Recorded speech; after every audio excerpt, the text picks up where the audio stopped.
Morning बच्चों। मैं आप सभी के सामने एक महाभारत से जुड़ी हुई कुछ मुख्य बातें आपके सामने बताने जा रहा हूँ। जैसा कि बच्चे आप लोग सभी जानते होंगे कि हमारे भारतवर्ष में दो बड़े महाकाव्य हैं। इसमें पहला रामायण और दूसरा महाभारत है। इसी महाभारत में आपने पांडवों के बारे में सुना होगा, तो उसी पांडवों के बारे में कुछ रोचक बातें मैं आपके सामने शेयर करने जा रहा हूँ। जैसा कि आपको बच्चों मालूम होगा कि पांडवों में 5 भाई हैं। 5 भाई हैं और उनके माँ का नाम कुंती और पिता का नाम पांडु था।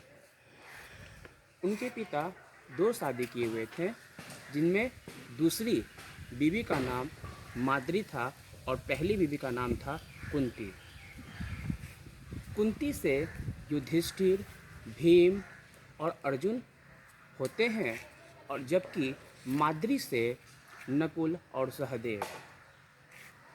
इन 5 योद्धाओं के बारे में ऐसी जानकारियां हैं कि एक बार जब उसकी माँ कुंती ने धर्म वीर नामक ईश्वर की आवाहन की, तो युधिष्ठिर नामक उनका पुत्र जन्म हुआ।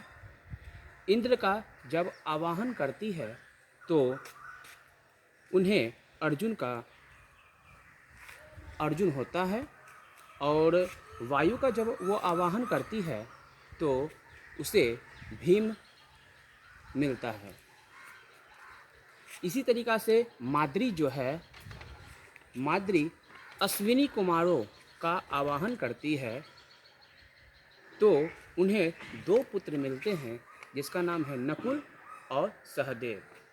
5 भाई बहुत ही बलवान थे, जिसमें से बड़ा भाई था युधिष्ठिर, उससे जो छोटा था उसका नाम है भीम, उससे जो छोटा है उसका नाम है अर्जुन, और उससे जो छोटे हैं उनका नाम है नकुल, और सबसे छोटे भाई का नाम है सहदेव। 5 भाई में अपने ज्ञान के अनुसार अलग अलग योग्यताएं थीं। युधिष्ठिर बहुत ही धर्मवान, धर्मशील और धर्म के राह पर चलने वाला व्यक्ति था, और वो भी एक गदाधर था। दूसरा जो है भीम, ऐसा कहा जाता है कि उसके पास 10,000 हाथियों की शक्ति थी, और उसके जैसा उस समय में कोई भी गदाधर नहीं था। अर्जुन के बारे में ऐसी बातें हैं कि उस समय में अर्जुन अपने समय का सबसे अच्छा धनुर्धर था।